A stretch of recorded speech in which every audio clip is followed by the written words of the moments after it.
last lecture, we talked about the importance of the first day of classes and emphasised the importance of learning students' names. It's important both to you and to the students themselves, because doing so helps to shape an environment of mutual respect. And at the same time, it actually contributes to enhancing learning. Incidentally, think how different education is today from how it has been throughout most of world history, because we no longer believe in corporal punishment. Throughout most of the history of the world, the history of education, flogging has been inseparable from education, nearly everywhere, nearly always. I'm very glad it's disappeared. But of course, it changes the dynamics of education, because it makes it far less likely that students will actually be afraid of their teachers, as they must have been throughout most earlier generations. In our contemporary environment of mutual respect, there are still various things to keep in mind. One is that you are still the teacher, and you're the one who lays down the rules. The teacher's persona has to do with establishing both respect and leadership. And this is easier to do for some people than others. The personality you bring to the endeavour depends both on your own personality, characteristics, and the specific learning project, the classroom, the office, the workplace, or the athletic field. Now, great teachers always develop a teaching persona, and it's not necessarily quite the same as their actual personality. And in fact, what you have to do as a teacher, I think, is to select certain elements of your own personality and a repertoire of actions and characteristics and attitudes, and then impose them on your job as a teacher. For example, you've got to be willing to draw the student's attention and find ways to keep it. You've got to make yourself the center of attention.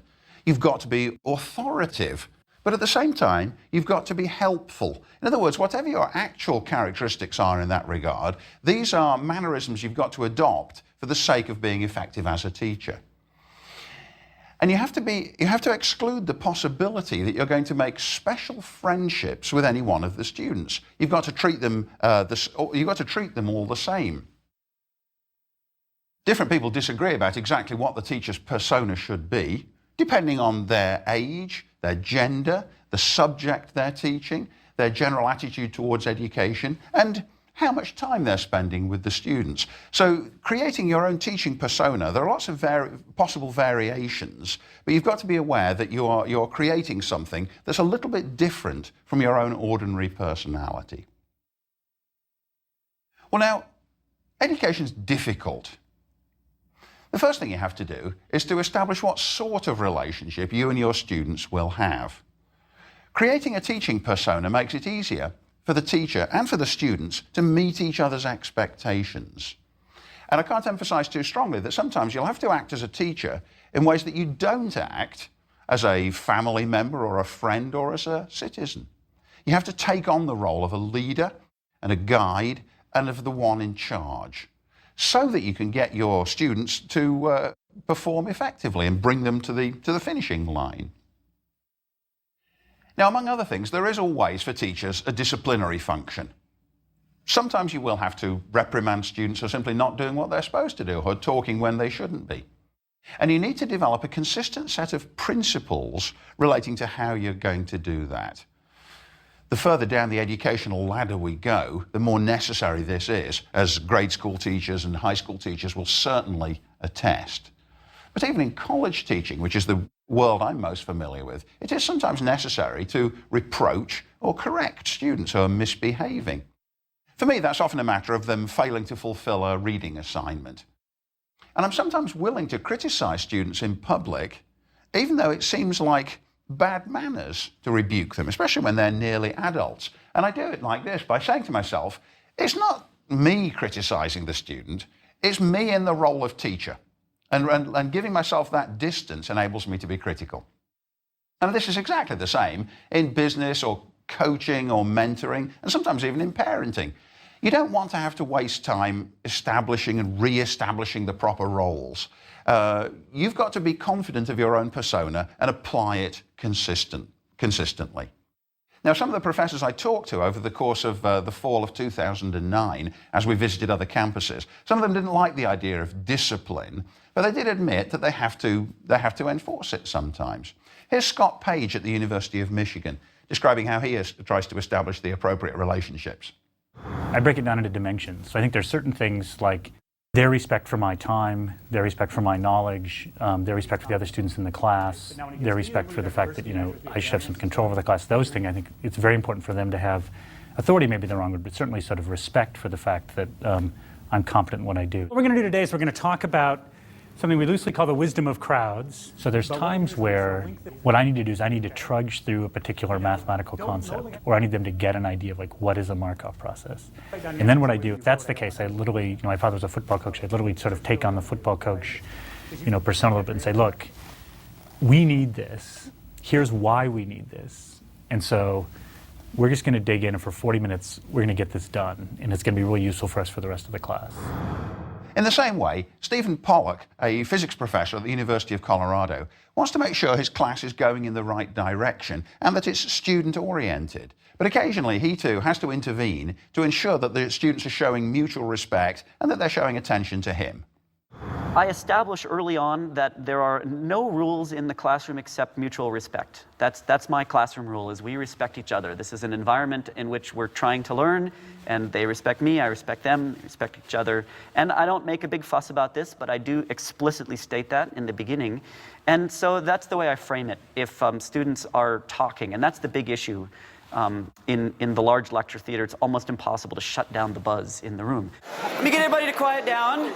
Especially with my interactive style, I'm encouraging them to talk frequently, and they may want to continue their conversation. And so I'm not always sure that I want to shut that down. It's a very difficult balance. There have been times in the large lecture class when I've just said, I need everybody to quiet down. And so that's a moment when I'm sort of acting like the teacher or daddy. And I don't really feel very comfortable doing that. I try as hard as I can to make it clear from my actions and my expectations.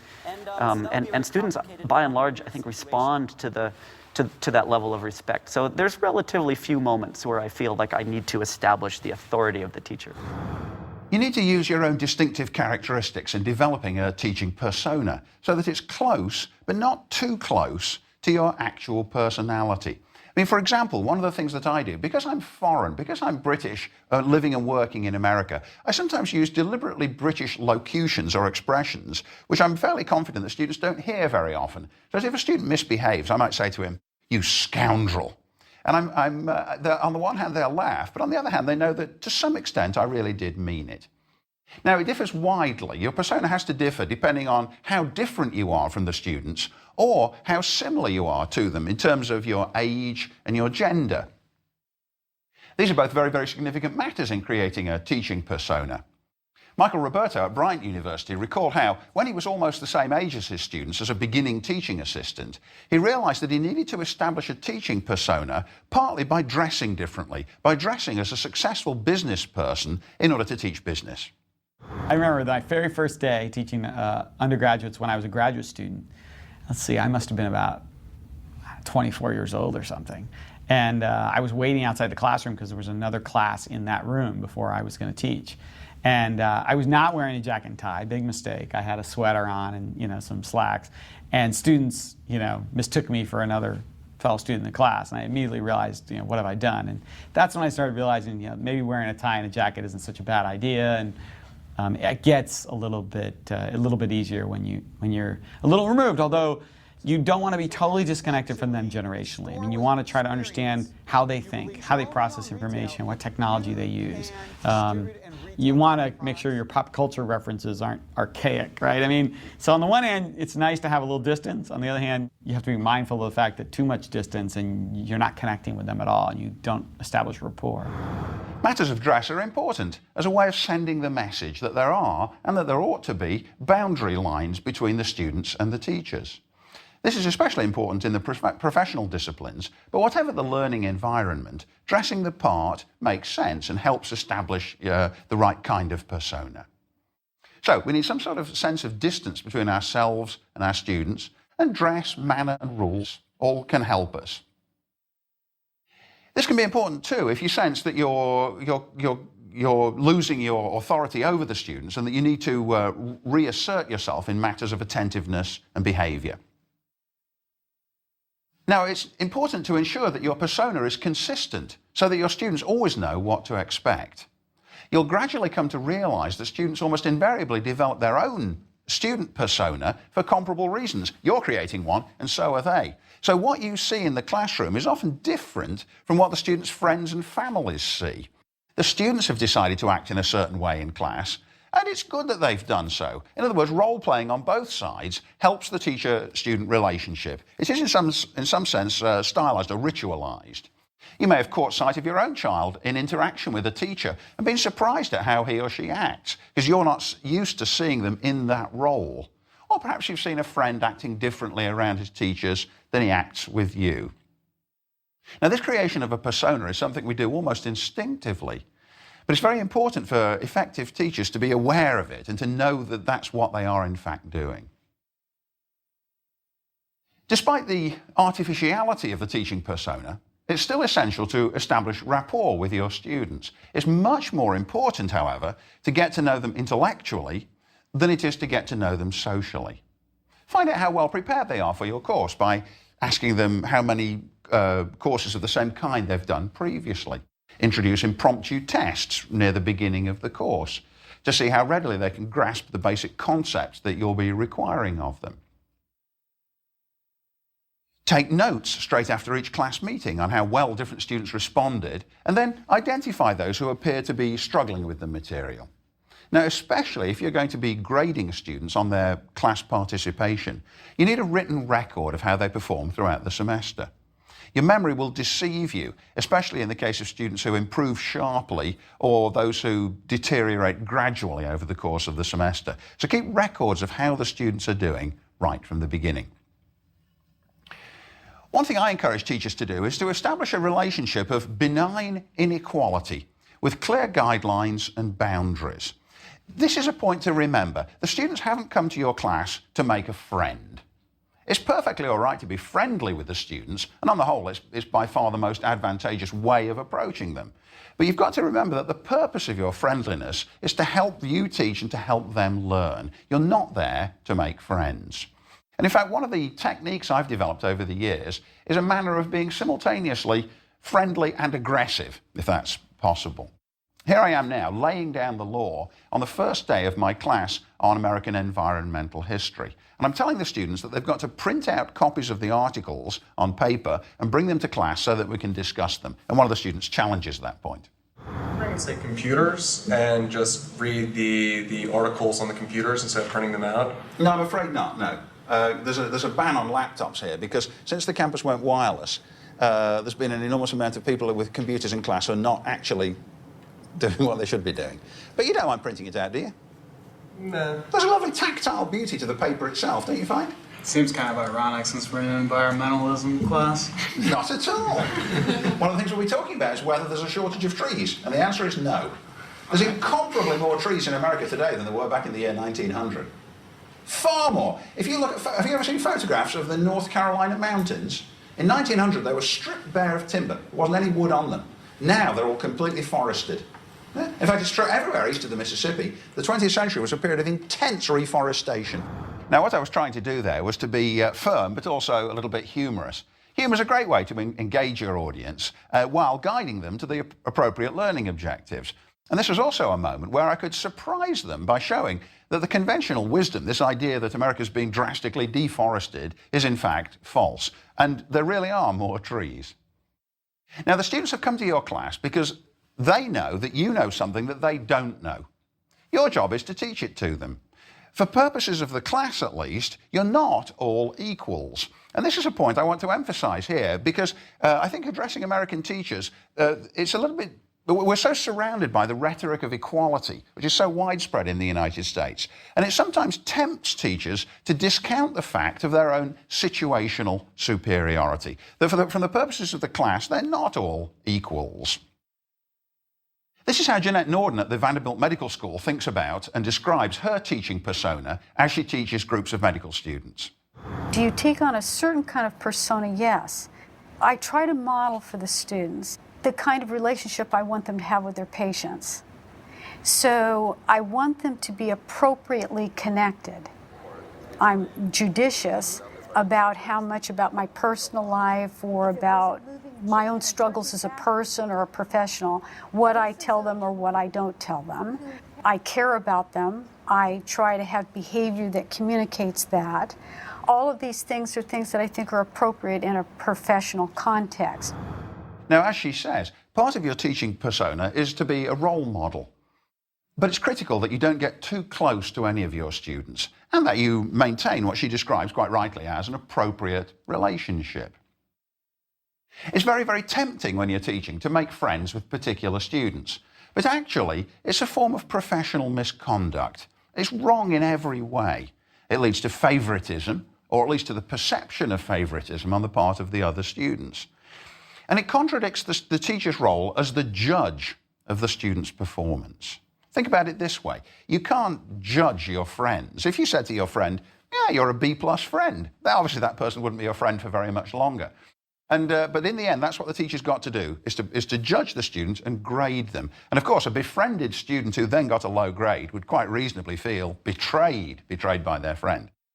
Now, anyone who's been a teacher will know that it's a struggle to treat all the students equally, because some of them are just much, much more likable and more talented than the others. But nevertheless, you've got to be absolutely impartial and dispassionate in your treatment of them. And of course, it's easier to treat them all equally when you keep them at arm's length, when you don't let yourself get emotionally involved at all.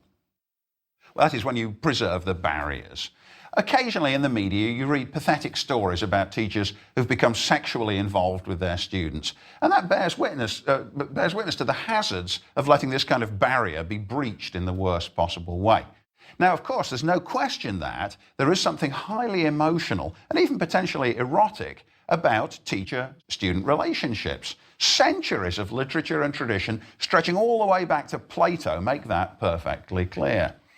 There's a website called ratemyprofessor.com, and it invites students to rate their teachers, not only for their teaching ability, but also about how hot they are. You can have a hotness thing, and depending on how hot you are, you get little chili peppers. And the students aren't in the least bit shy about rating their professor in that way. Now, the mentoring relationship is compatible with this rule I've suggested of not making friends. Outside of class, it is appropriate to give students advice about their future, advice about their education and their work plans, especially if they come to you to ask for it. And of course, in the nature of things, some of them will and others won't. Among faculty members, mentoring can be among the most rewarding parts of the whole job. But it's usually just with an exceptional minority of the students rather than with everyone. It becomes more common when you're teaching graduate students because they're actually undergoing a metamorphosis into aspiring faculty members. They're trying to become more like you. And with them particularly, you need to model the job to them. In the next clip of film, you'll see I'm advising and mentoring a graduate student who's getting ready to finish her doctoral dissertation and then to go out onto the academic history job market. And so she's asking me about the things she needs to be thinking about as she gets ready for her first year as a new professor. People who'll be good colleagues. Okay. You know, a person who's going to be willing to be on committees with them and willing to say yes when students ask for someone to advise them on this or that society. So, since I'm going to be starting teaching next year, hopefully, as a first-year professor, what do you think is the most important thing in order to sort of start off on the right foot? Just to work very, very hard at getting the lectures written so that the students feel that they are being taught what's relevant to the curriculum, because the students all gossip and your colleagues will very quickly get to know if you're the kind of person who can reliably do what you've been assigned to do. Okay. And as long as you do that, you very quickly pick up a reputation for probity and responsibility. Now, a great teacher will find a way to create a distinctive tone and mood for his or her classes, and then to sustain that mood throughout the entire semester. Where possible, it's a great idea to create a mood of dramatic tension. For me, in teaching history, that's usually relatively easy because I can always say certain things happened and we're left wondering what was going to happen next. But I do think it's possible to create some kind of dramatic tension in teaching more or less any discipline. For me, it works like this. Teaching students to understand that in 1860, Americans really didn't know that they were on the brink of a great civil war. And that in 1862, even after the war had started, they still didn't actually know who was going to win. Things which are certain to us now because they've already happened and are finished were uncertain then. And making students feel that is a way of introducing dramatic tension into the teaching itself, and is a great way of preserving the students' attention. Emphasizing the uncertainties, emphasizing that we're real people, and that the people in history were also real people, living real lives, anxious, uncertain, worried, not sure what was going to happen.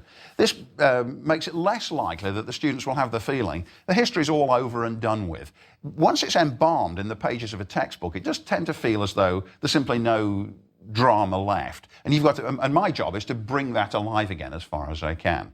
Now, I think that this creation of the mood is an extension of the teaching persona. It's an important part of creating a shared emotional experience in the classroom, in addition to the shared intellectual experience. Although I'm emphasizing the importance of the distance, I certainly don't mean to imply that there shouldn't be plenty of emotional tension and passion in the classroom. There should, but it should be devoted to the work. It starts with your own enthusiasm and your enthusiasm for the subject. And the result can be and should be the creation of a real community in the classroom that shares that enthusiasm. Listen to the way in which Professor John Hale at the University of Louisville explains exactly this point. I get to a point in a lecture, whether it's 30 people or 300, that I feel like a sort of a circle has come out from me and gone around the back of the hall and clicked. And everybody's in it, and we're all together, and we're all alert. We're like one big mind.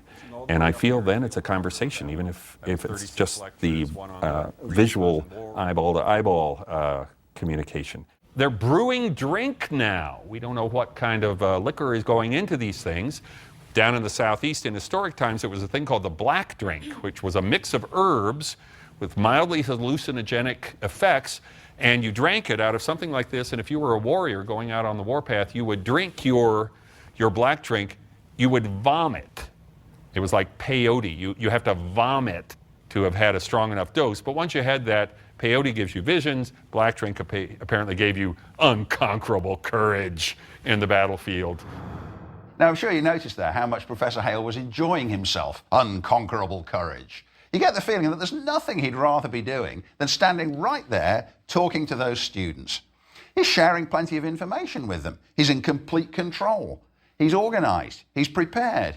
I was in that classroom and you could have heard a pin drop there. Everyone's attention was focused on him. The students were completely absorbed and fascinated by what they were seeing and hearing. All right, now this idea has many other applications as well. It's just like, exactly the same principle applies in creating team spirit if you're an athletic coach, or camaraderie and cooperation between members of a business, where everyone's dedicated in common to the company's success. It's very hard to imagine a team without team spirit succeeding, or a company without dedicated employees staying afloat. Another very useful technique I've found over the years is to flatter the students into working hard. I mean, I think it's worth remembering all the time that in benign ways, the students are trying to manipulate us, and we've got to manipulate them right back. So I certainly am generous in praising students who offer genuine insights. It's worth referring back to a good point made previously. So I'll sometimes say, oh, now, do you remember last week in class, Richard made this point? Yeah? And of course, Richard glows with pride because I've commemorated something he said. Sometimes it's appropriate to couch criticisms in the form of what you might call mitigated praise. Say to students, I know you can do better than that. You wouldn't have been admitted to a school this competitive if you couldn't answer questions like that. Or sometimes, I say things like this. I called on you, Diane, because I've got an exceptionally high opinion of your ability. The students can't help being flattered, even though they know that I'm playing a trick on them. Now, it's always important as a teacher to balance seriousness about the topic you're teaching with as much good humour and enjoyment as you can introduce without being distracting. Anecdotes are very useful, especially those that make sense only once the students have grasped the point. I once saw a bumper sticker and it said this: think about honking if you like conceptual art. Now that's a lovely little gag to make, but only to people who've studied conceptual art and are going to get the point. That's the kind of humour which itself has a kind of payoff because of what the students have learned. Let's think now about how we can reflect on these, what we can take away from these insights. I want to emphasize the importance of creating a teaching persona for yourself. It makes it much easier, once you've developed a persona, for the teacher and the student to meet each other's expectations. It's possible for you, it becomes easier then for you to do and say necessary things in your teacher mode than you could as yourself. And your students will be able to respond with more freedom to your teacher persona as well.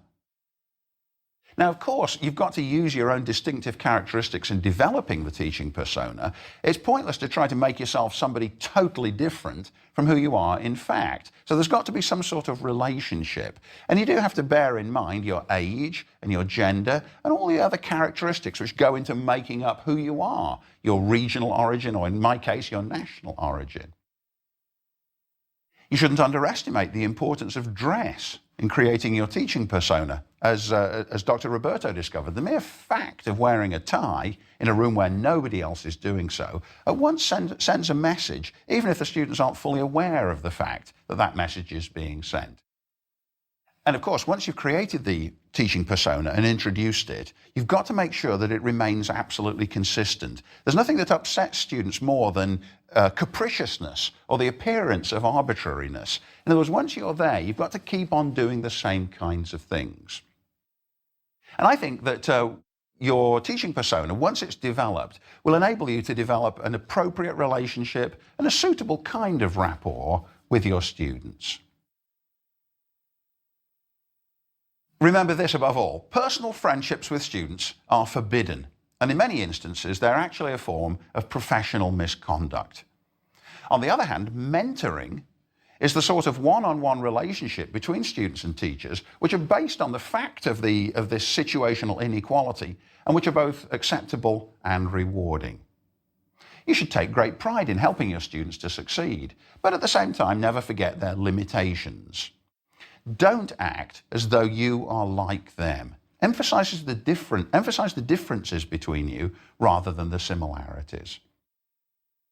And of course, be ready for the fact that no matter how hard you work and how hard you try, not all your students are going to be successful. Some are going to achieve more than others. Some are never going to be fully engaged. You do everything you can, you work hard, but it's no discredit to you that they don't all turn out as marvelous successes.